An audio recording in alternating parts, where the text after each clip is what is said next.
Сәлем досым, бүгін мультфильмді эмоция арқылы тап ойынын ойнаймыз. Барлығы 25 сұрақ, ойлануға 7 секунд уақыт беріледі. Ал ендеше біз бастайық. Мына мультфильмді тауып көрші. Иә, Маша мен Аю.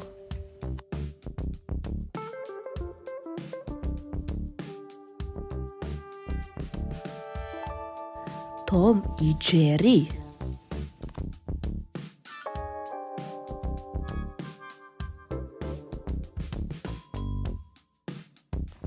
Күлше қыз.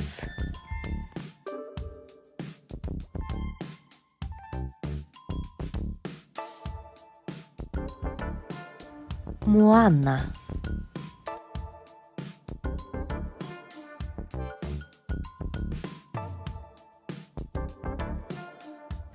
Ой-жұмбақ 2.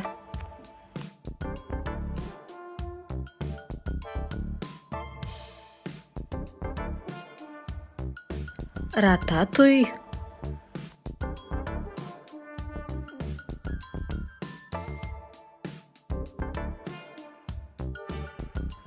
Мұзды өлке.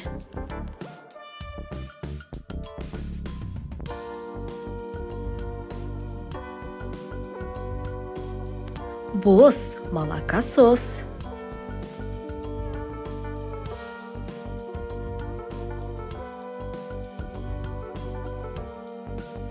Иә, ойыншықтар хикаясы.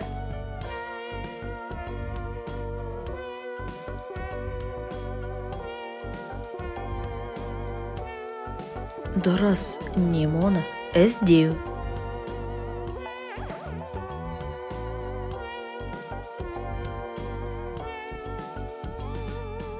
Кунг-фу панда.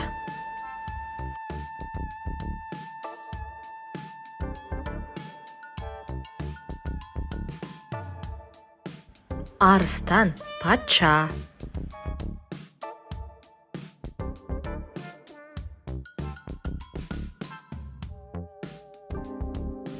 Иә, өрмекші адам.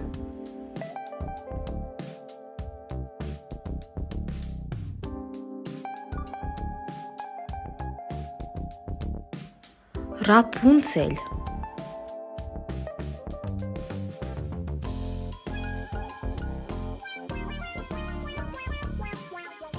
Спанч Боб.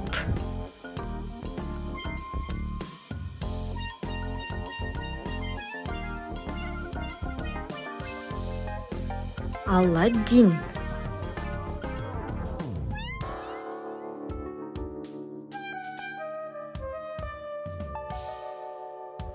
Иә, бұл көліктер мультфильмі.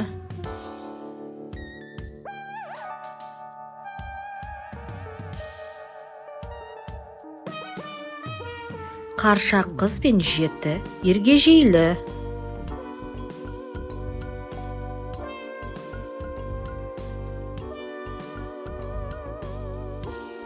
Су перісі.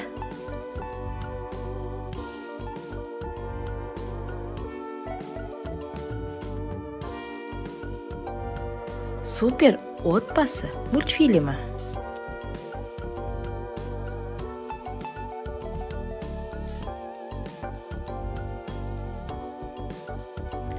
Дұрыс, Барби.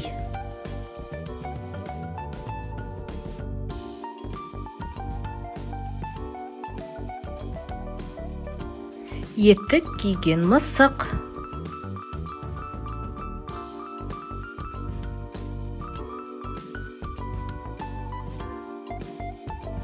Зверополис.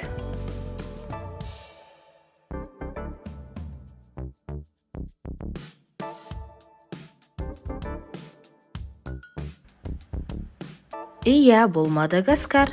Оңай тапқан сияқтысың. Ең соңғы сұрақ. Бұл қандай мультфильм? Тез тауып алатын сияқтысың. Иә, бұл Миньондар мультфильмі. Осымен ойынымыз аяқталды. Ойын ұнаса парақшама тіркеліп, лайк басып, комментарий жазуды ұмытпаңыздар. Келесі кездескенше. Сәлем досым, Бөбектер каналына қош келдің.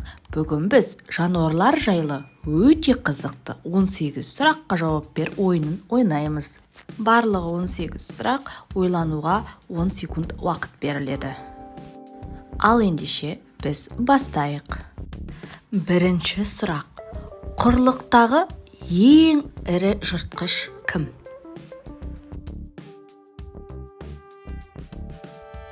Ақ аю. Сүт қоректі жануарлардың ішіндегі ең жылдамын ата. Қабылан сағатына 112 км жылдамдықпен жүгіре алатын құрлықтағы ең жылдам жануар. Үшінші сұрақ. Суреттегі қай жануардың тілі қара түсті? Жолбарыс па әлде керіктікі ме? Керіктің тілі қара түсті. Дүние жүзіндегі ең үлкен құс қандай? Дуадақ па, түйе құс па?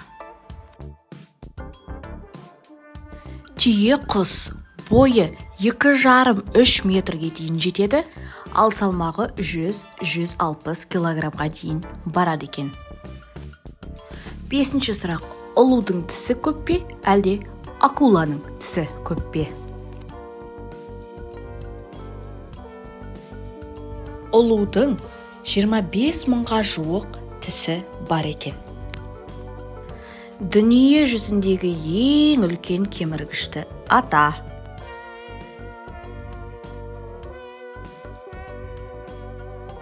Капибара су доңызы. Қай құс суға сүңгіп ұшуда ең жылдамы? Яғни керек қорегін суға сүңгіп жылдам алып шығатын құс. Сұңқар. Сегізінші сұрақ. Қандай құс артқа қарай ұша алады? Бүркіт пе, колибри ме?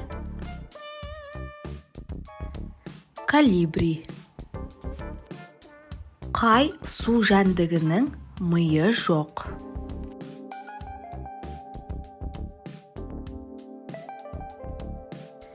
Теңіз жұлдызында. Қай жануардың терісі ең қалың?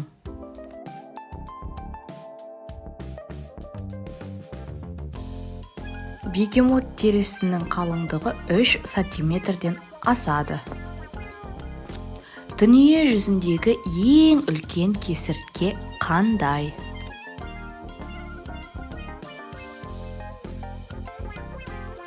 Комодо келесі кесірткенің бір түрі. Осы жануарлардың қайсысы тәулігіне 22 сағатқа дейін ұйықтайды? Коала. Әлемдегі ең үлкен жабайы мысық қандай? Арыстан немесе жолбарыс?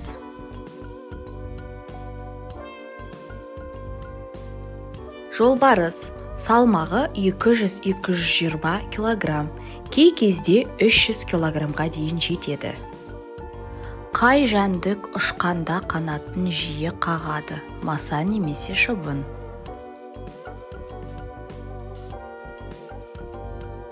Маса. 15-ші сұрақ. Суреттегі су жануарының қайсысы сүт қоректіге жатады? Дельфин. Осы жануарлардың қайсысы сусыз ұзақ жүре алады?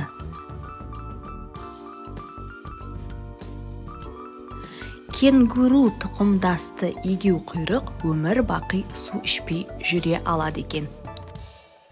Суретте қайсысы бір көзін ашып ұйықтайды? Ит балық па, әлде дельфин бе? Қалай ойлайсың? Дельфин. Ең соңғы сұрақ. Су жануарының қайсысында омыртқа бар?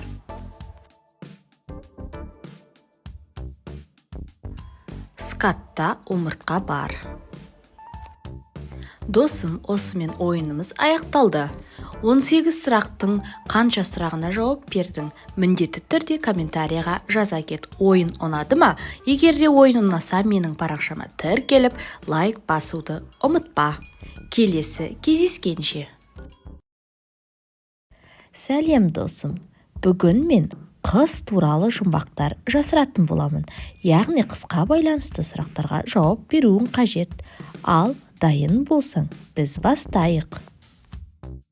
Бірінші жұмбақ. Қыста шыны болып қатады. Жылыда су болып жатады. Бұл не?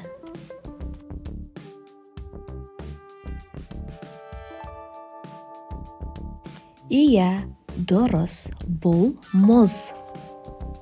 Келесі жұмбақ. Қалбалақтап ұшады, қанаты талып, жерді барып құшады. Бұл не?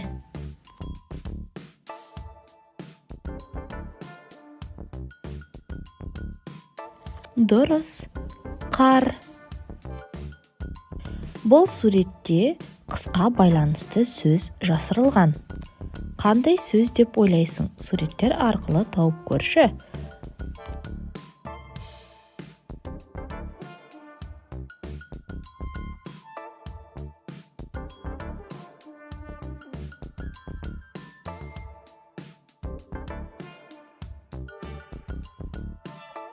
Ал ендеше тексерейік. Бұл не? Аю. Яғни А әріпі. Бұл не? Аққала. А әріпі. Бұл қандай сурет? Раушан. Р әріпі. Бізде бұл қар, Қ әріпі. Ң әріпі. Тау, яғни Т әріпі. Сонда бізде қаңтар сөзі шықты. Келесі жұмбақ. Қыстай жегіп қос атты, көктем шыға босаттым. Бұл не?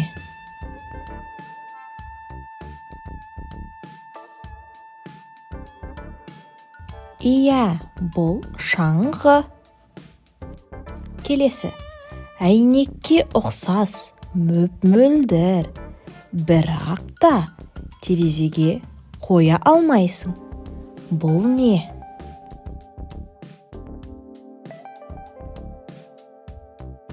Әрине, бұл мұз. Айналаның бәрін мұз басқан. Жылымайды әлі де күн. Қыстың бірінші айы келіп қалды. Аталады ол қалай?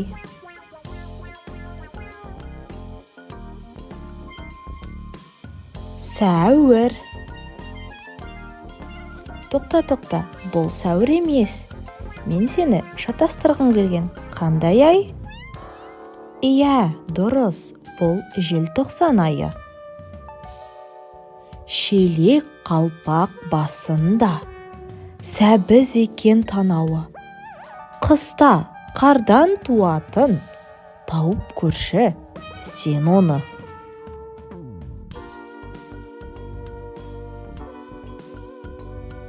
Иә, өте дұрыс. Аққала. Бір жыл бойы қорапта жатты. Енді шыршада жарқырап ілініп тұр. Бұл не?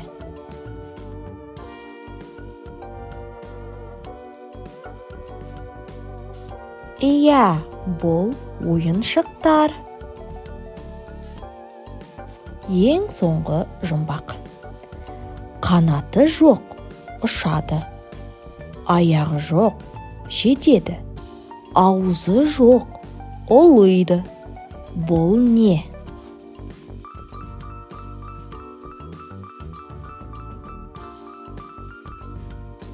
Иә, бұл боран. Осымен қыс мезгіліне байланысты жұмбақтар аяқталды. Ойын ұнады ма? Егерде ойын ұнаса, менің парақшама тіркеліп, лайк басып, комментария жаза отыр. Және де достарыңа таратуды ұмытпа. Келесі кездескенше. Сәлем досым. Бүгін эмоций арқылы сөзді тап ойынын ойнаймыз. Барлығы 30 сұрақ, ойлануға 7 секунд уақыт беріледі. Бір дұрыс жауапқа бір ұпай. Дайын болсаң, біз бастайық. Бұл қандай сөз?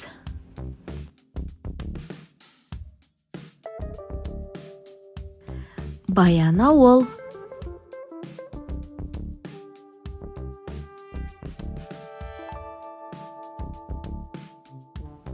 Айна көз.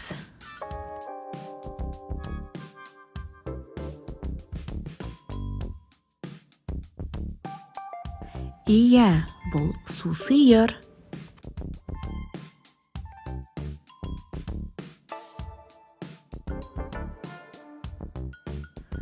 Қол хат.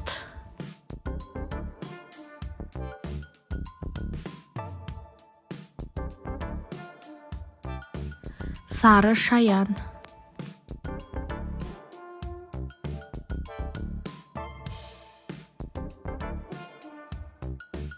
Иә, ақтабан.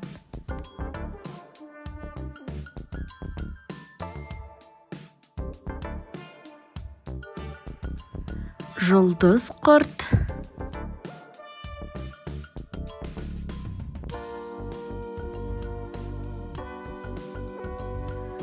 Алма гүл. Ал бұл сөзді таба аласың ба?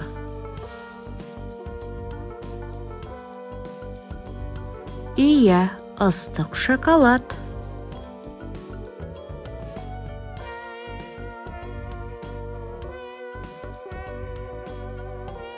Дұрыс, сусабын.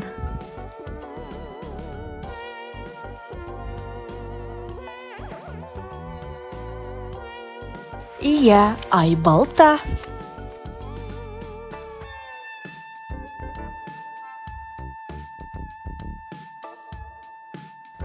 Тау ешкі. Ал бұл қандай сөз, ойланып көрші? Иә, бала бақша.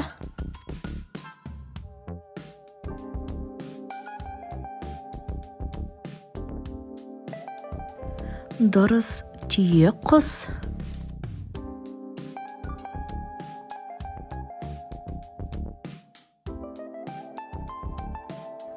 Дұрыс, тас жүрек.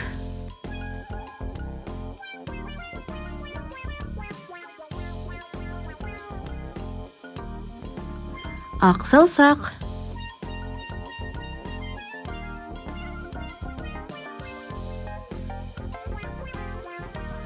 Алтын балық.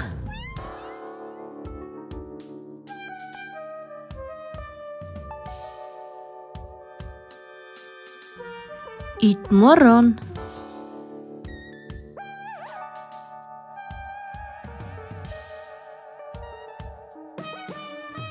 Тасбақа. Бұл сөзді таба аласың ба? Досым, ұпайыңды санап отыр. Иә, екібастұз.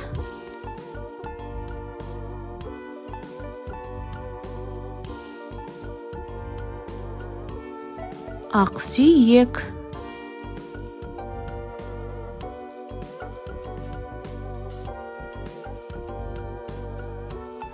Дұрыс, ғаламтор.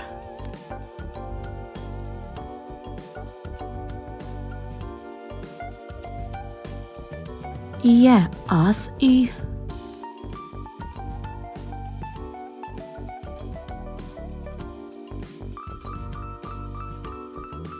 Көкбауыр. Дұрыс таптың ба? Қанша ұпай жинап жатсың?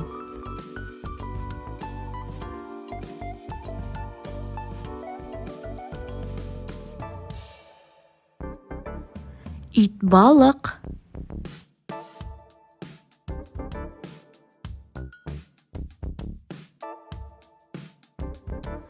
Қырық қабат.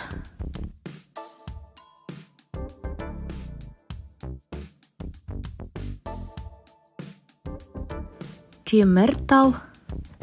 Ең соңғы сұрақ. Бұл сөзді тапшы. Иә, жолбарыс. Осымен ойынымыз аяқталды. Қанша ұпай жинадың? Комментарийға міндетті түрде жаза кет, мен барлығын оқимын. Ойын ұнаса, менің парақшама тіркеліп, лайк басуды ұмытпа. Видеоларымды ең бірінші болып көргің келсе, қоңырау батырмасын бас. Келесі кездескенше. Сәлем досым, бүгін шындық немесе жалған ойынын ойнайтын боламыз. Барлығы 8 сұрақ. Мен сұрақтар қоямын, сен сол сұрақтың шындық немесе жалған екенін табу керексің. Ал ендеше дайын болсаң, біз бастаймыз. Бірінші сұрақ. Пілдердің бақалардан биік секіретіні шындық па?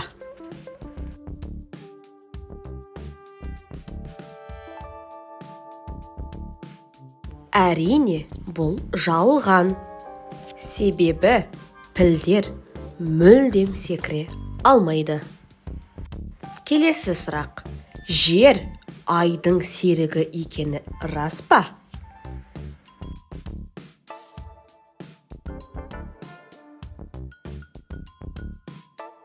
Әрине, бұл да жалған.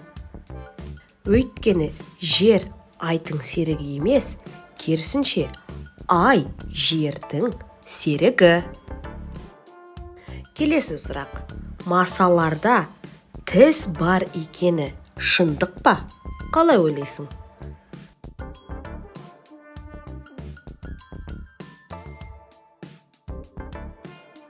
Бұл шындық.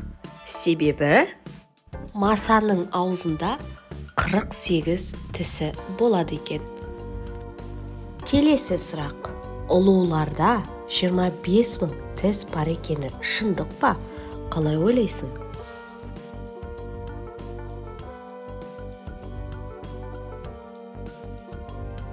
Бұл шындық. Ұлулардың 25 000 тісі бар. Ең тісті жануар бұл бақша ұлуы. Өзінің тісі көп болғанымен қорқынышты және қауіпті емес. Негізінен бұл нағыз тіске ұқсамайды. Кішкене тікенектер. Ғаламшардағы ең тісті жануар ретінде бақша ұлуы Гиннес кітабына енді. Осы есепті шығарып көрші. 50 шыққаны шындық па, жалған ба?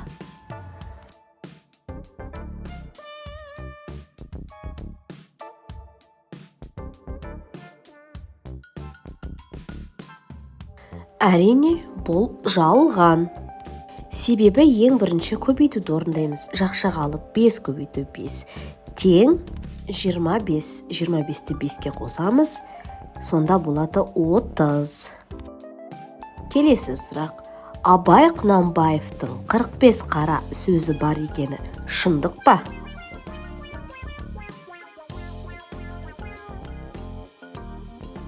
Иә, бұл шындық. Абай Құнанбаевтың 45 қара сөзі бар. Ананас жемісі пальма ағашында өсетіні шындық па?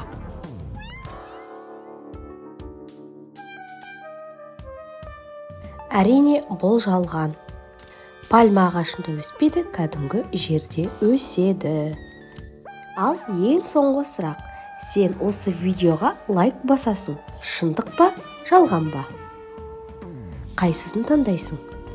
Осымен ойынымыз аяқталды. Егер де ойын ұнаса, менің парақшама тіркеліп, лайк басып, пікір жазуды ұмытпаңыздар. Келесі кездескенше. Сәлем досым, бүгін эмоция арқылы музыканы тап ойынын ойнаймыз. Барлығы 23 сұрақ, ойлануға 8 секунд уақыт беріледі. Дайын болсаң, біз бастайық.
Ең соңғы сұрақ: қанша музыканы таптың?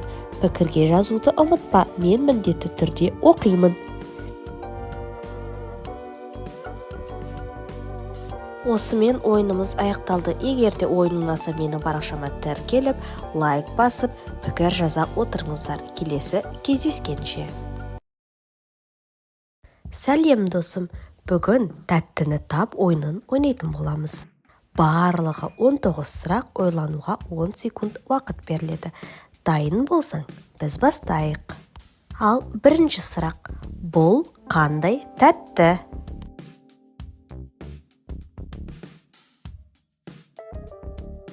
Иә, бұл киндер сюрприз. Ал бұл тәттіні таба аласың ба?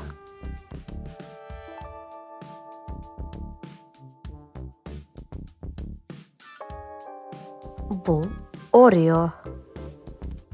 Ал бұл қандай тәтті?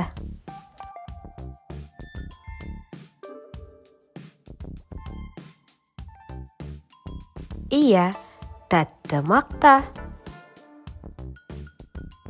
Бұл саған оңай сияқты.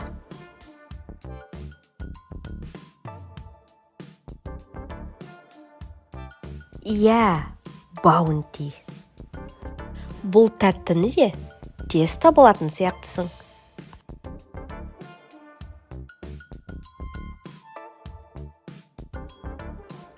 Барни. Ал бұл ше қандай тәтті?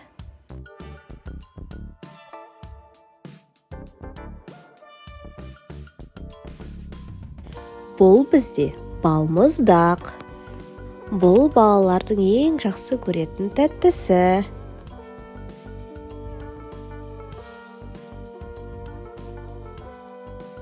Иә, нутелла. Бұл тәттіні де балалар өте қатты жақсы көреді.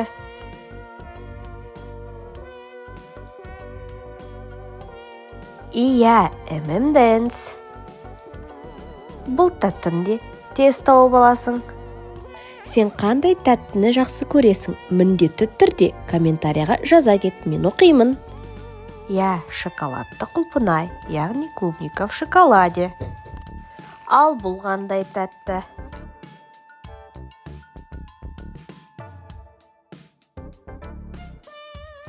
Иә, Қазақстан шоколады. Келесі тәттіні тауып көр.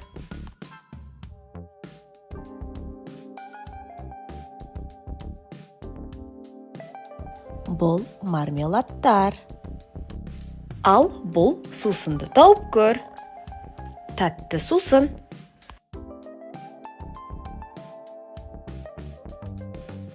Иә, чудо коктейлі. Ал бұл қандай тәттіні бейнелейді? Ойланып көрші.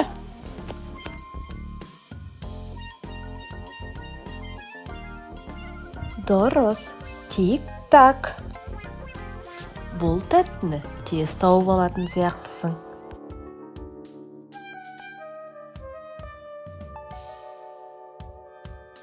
Иә, Твикс. Ал бұл қандай тәтті?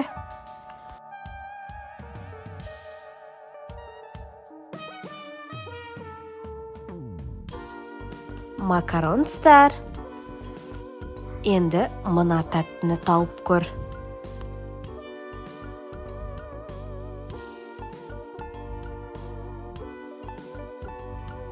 Кит-кат. Бұл да өте оңай.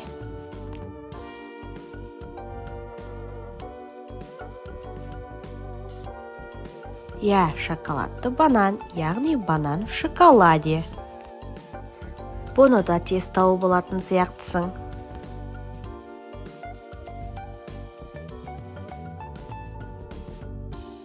Иә, попкорн.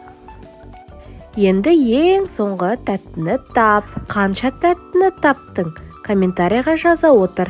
Мен міндетті түрде оқимын. Иә, Милка печеньесі.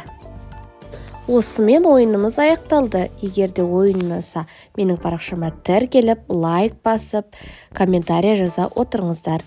Сен қандай тәттіні жақсы көресің? Міндетті түрде жаза кет. Сәлем досым. Бүгін эмоция арқылы есімді тап ойынын ойнайтын боламыз. Барлығы 30 сұрақ, ойлануға 8 секунд уақыт беріледі. Бір дұрыс жауапқа 1 ұпай. Ойынды бастамас бұрын Бөбектер каналына тіркелуді ұмытпа. Ал ендеше біз бастайық. Ең бірінші сұрақ. Эмоция арқылы есімді тап.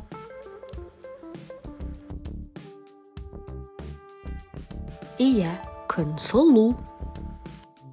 Бұл есімді тез тауып алатын сияқтысың.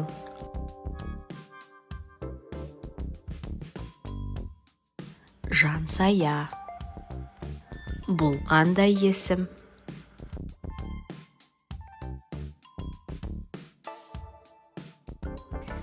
Айбөпе. Бұл да оңай есім сияқты.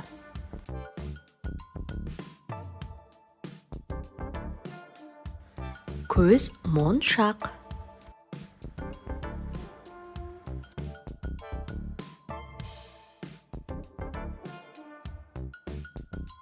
Иә, Ақылбек. Бұл есімді де тез тауып аласың.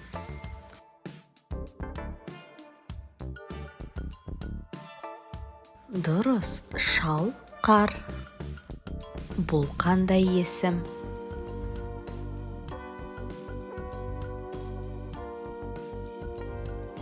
Асхат. Бұл да саған оңай сияқты.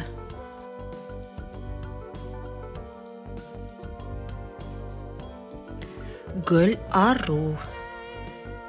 Бұл сәл қиынырақ сияқты.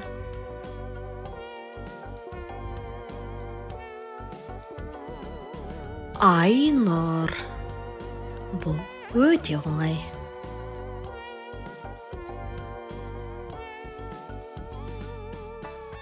Иә, бүркіт.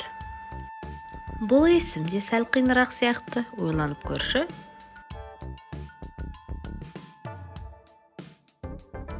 Қымбат. Ал бұл есімді тез тауып аласың.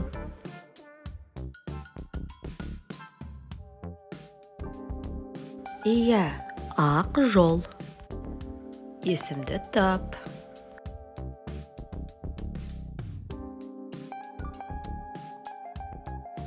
Ханшайым. Досым, ұпайыңды санап отыр. Бір дұрыс жауапқа 1 ұпай беріледі. Міндетті түрде пікірге жаз. Нұргүл.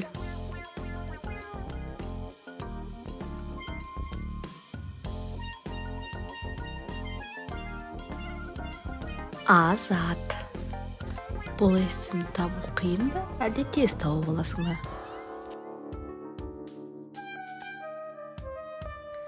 Жандос. Келесі есімді тауып көр.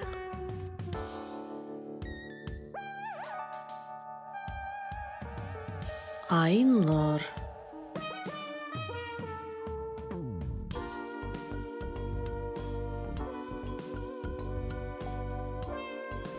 Асқар. Бұны да тез тауып алатын сияқтысың.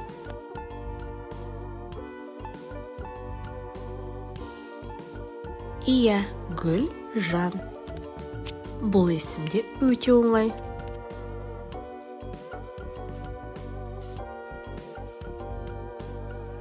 Ханзада.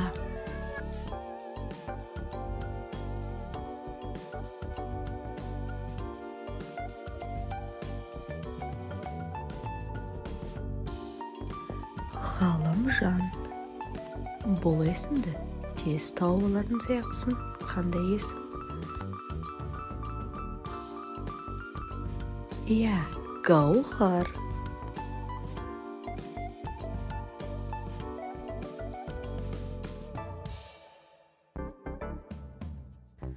Ақмарал.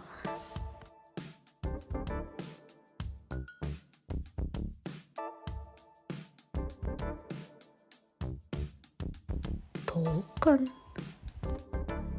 Бұл қандай есім?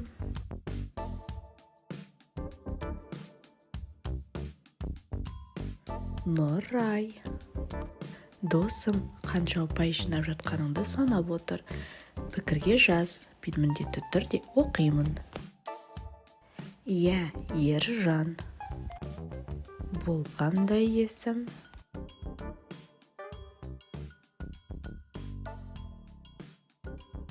Дұрыс, Ердәулет.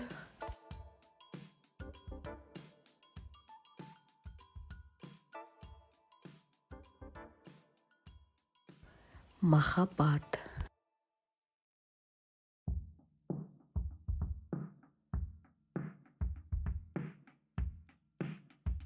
Иә, Тайлақ. Ең соңғы есімді тауып көрші, өте оңай. Иә, Айнагүл.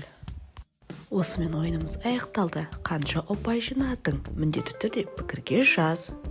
Ойын ұнаса менің парақшама тіркеліп лайк басуды ұмытпа. Келесі кездескенше. Сәлем досым, менің арнама қош келдің.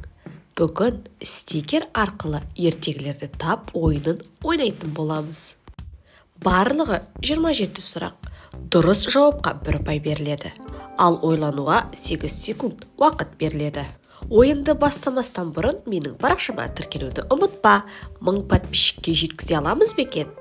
Ал ендеше біз бастайық. Бұл қандай ертегі?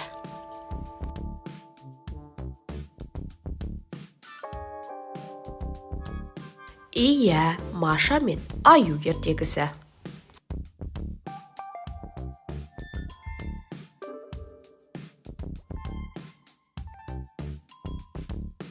Дұрыс, 3 торай ертегісі.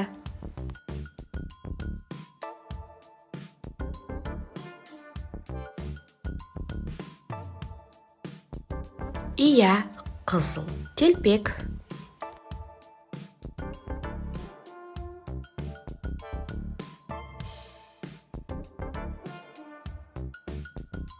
Бақа, ханшайым.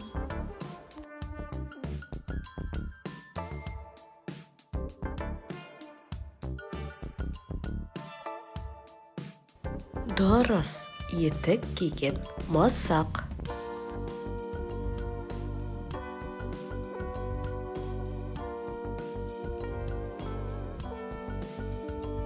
Иә, қар ханшайымы.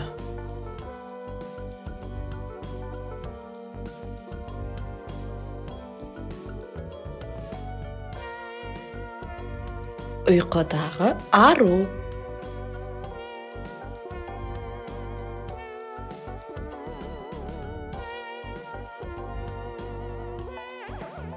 Шұбар тауық ертегісі. Дұрыс таба алдың ба?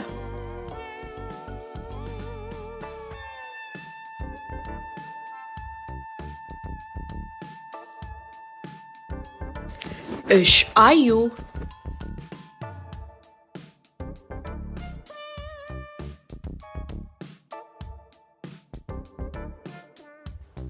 Алтын балық. Ал бұл қандай ертегі? Өте тез тауып алатын сияқтысың.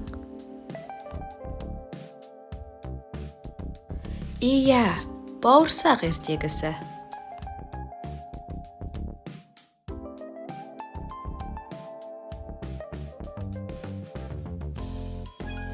Жыл 12 ай ертегісі.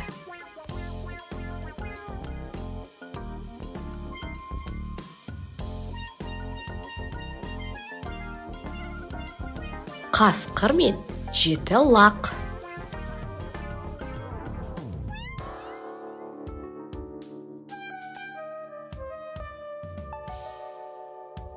Қоянның үйшігі.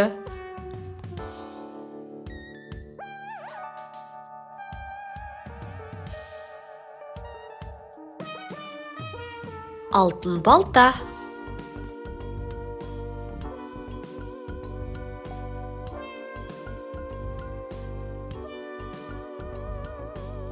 Әке мен бала.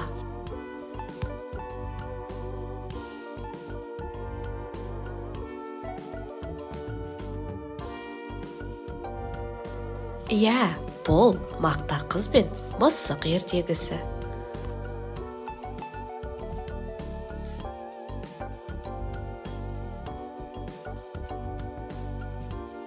Арыстан мен тышқан.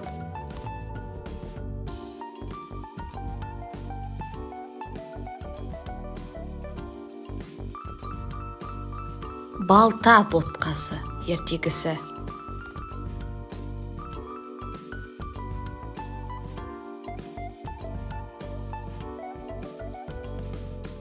Тас пен құмырсқа.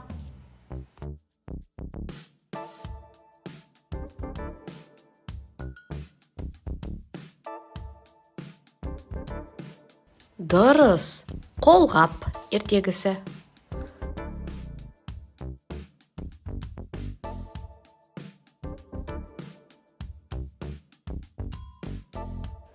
Ақылды қоян.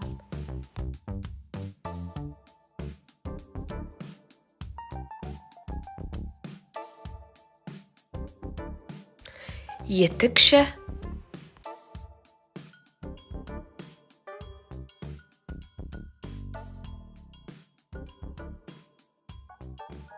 Дұрыс, бір үзім нан.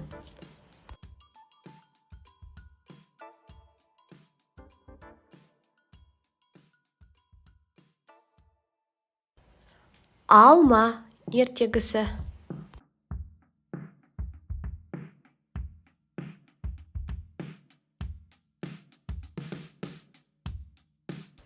Иә, күлше қыз. Ең соңғы сұрақ бұл қандай ертегі? Ұпайыңды санап отыр. Міндетті түрде пікірге жаз. Қанша ұпай жинадың? Иә, алтын жүзік ертегісі. Осымен ойынымыз аяқталды. Қанша ұпай жинадың? Қанша ертегіні таба алдың? Пікірге міндетті түрде жаз. Ойын ұнаса менің парақшама тіркеліп, лайк басуды ұмытпа. Кездескенше. Сәлем досым, бүгін ой жұмбақ 2 бойынша қызықты сұрақтар қоятын боламын.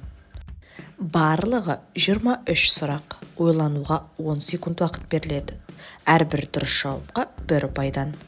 Ойынды бастамастан бұрын менің парақшама тіркелуді ұмытпа, ал ендеше біз бастайық. Бірінші сұрақ, Райли қанша күнге лагерге барды?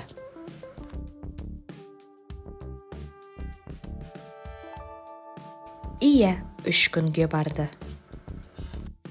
Қайсы жақ Райлиді өзін ғана ойлауға үйретті?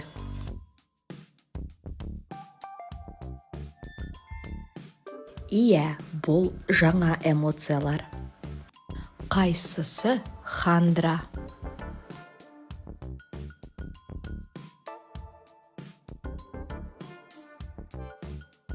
Дұрыс таптың деп ойлаймын. Эмоциялар ненің ішінде тұр?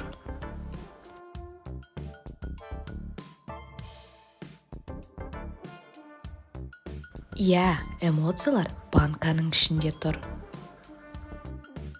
Бұл қай эмоцияның көздері? Ұялшақ, үрей, қызғаныш. Бұл ұялшақтың көздері. Райли қандай спорт түріне қызығады? Қалай ойлайсың?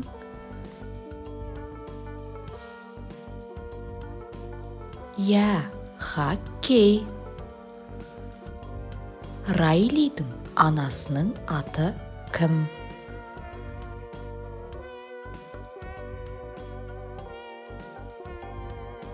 Анасының аты Джилл.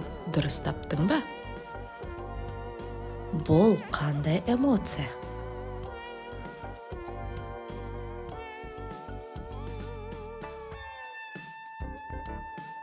Әрине, бұл ашу. Эмоцияларды банкадан кім босатты?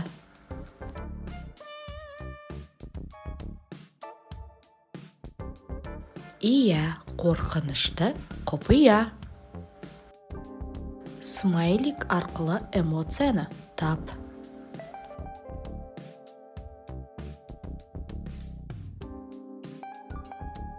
Дұрыс, бұл жиіркеніш. Райли шашын қандай түске бояды? Қызыл, жасыл немесе сары? Иә, қызыл түске бояды. Смайлик арқылы эмоцияны тап.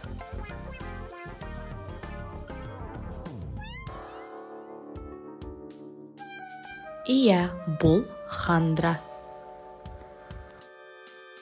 Суретте екі айырмашылықты тап.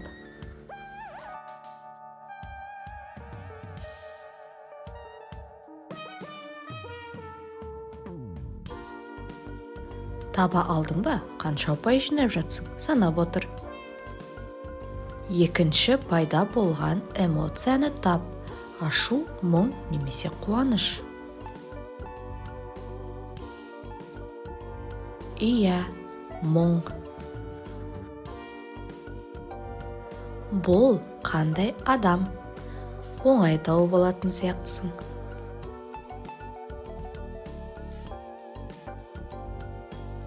Райли. Жаңа эмоциялардан ең бірінші пайда болған эмоция.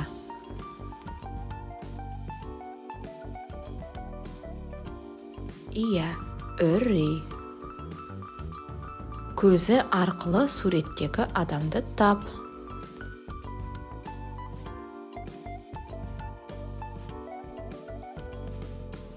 Райли. Смайлик арқылы эмоцияны таба аласың ба?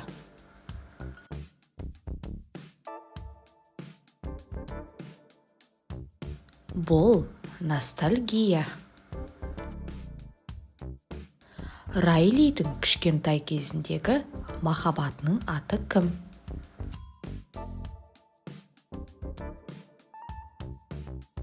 Ланс, сабля. Көзі арқылы суреттегі адамды тап.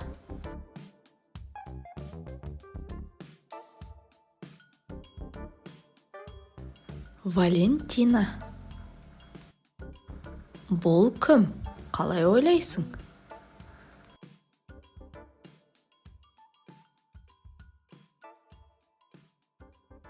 Бұл бинго, бонго.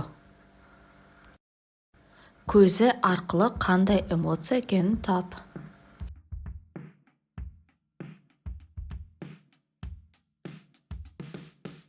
Иә, бұл қуаныш. Қай бөлім саған қатты ұнады? Ой-жұмбақ 1 немесе ой-жұмбақ 2? Пікірге жаза кет. Осымен ойынымыз аяқталды. Қанша ұпай жинадың? Міндетті түрде пікірге жаз. Ойын ұнаса менің парақшама тіркеліп, лайк басуды ұмытпа. Сәлем досым, ойынды бастамастан бұрын бөбектер каналына тіркелуді ұмытпа. Бүгінгі ойынымыз таңдау жаса, яғни ақша немесе сыйлық. Сыйлықтың ішінде не бар екен? Көрейік. Сен қайсысын таңдайсың? Ал, ендеше ойынымызды бастайық. 500 000 теңге немесе сыйлық. Сыйлықтың ішінде Дубайға саяхат. Сен қайсысын таңдадың? Ақша немесе сыйлық. Бұл сыйлықтың ішінде тас. Ақша немесе сыйлық, біреуін таңда. Бұл сыйлықтың ішінде компьютер бар. 500 000 теңге немесе сыйлық, дұрыстап ойлан. Сыйлықта жастық болды. Ақша немесе сыйлық. Бұл сыйлықта кактус. 500 000 теңге немесе сыйлық, біреуін таңда. iPhone 16. Ақша немесе сыйлық. Вау, мұнда мотоцикл. 500 мың теңге немесе сыйлық. Қайсын таңдайсың? Бұл сыйлықтың ішінде торт, ақша немесе сыйлық. Бұл сыйлықта шайын мускат. 500 мың теңге немесе сыйлық, біреуін таңда. Өзіңнің жеке рестораның. Ақша немесе сыйлық. Бұл сыйлықта пицца бар екен. 500 мың теңге немесе сыйлық. Сыйлықтың ішінде тоты құс екен. Ақша немесе сыйлық. Пижама. Ақша немесе сыйлық. Лайк басу. Сен қайсын таңдадың? Ақша немесе сыйлық, дұрыстап ойлан. Яхта. Сен қайсын таңдадың? 500 мың теңге немесе сыйлық. Парижге жолдама. Ақша немесе сыйлық. Бұл сыйлықта донер бар екен. 500 мың теңге немесе сыйлық. Бір букет гүл. Ақша немесе сыйлық. Сыйлықта алтын сағат екен. 500 мың теңге немесе сыйлық. Бұл сыйлықтың ішінде доп екен. Ақша немесе сыйлық. Қайсын таңдайсың? Тоңазытқыш. Ақша немесе сыйлық, дұрыстап ойланайық. Бұл сыйлықта бриллиант шықты. Сен қайсын таңдадың? Ақша немесе сыйлық. Көлік. Ақша немесе сыйлық. Шұлық. 500 мың теңге немесе сыйлық. Сыйлықтың ішінде шоколадты құлпынай. Ақша немесе сыйлық. Осы жолы қайсын таңдайсың? Самокат. 500 мың теңге немесе сыйлық. Бұл сыйлықтың ішінде коттедж. Ақша немесе сыйлық. Пляжда демалу. Ақша немесе сыйлық. Бұл сыйлықтың ішінде қарбыз. Ең соңғы сұрақ: ақша немесе сыйлық.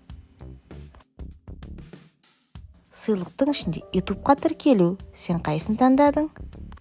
Осымен ойын аяқталды. Егерде ойын ұнаса, менің парақшама тіркеліп, лайк басып, пікір жазуды ұмытпа.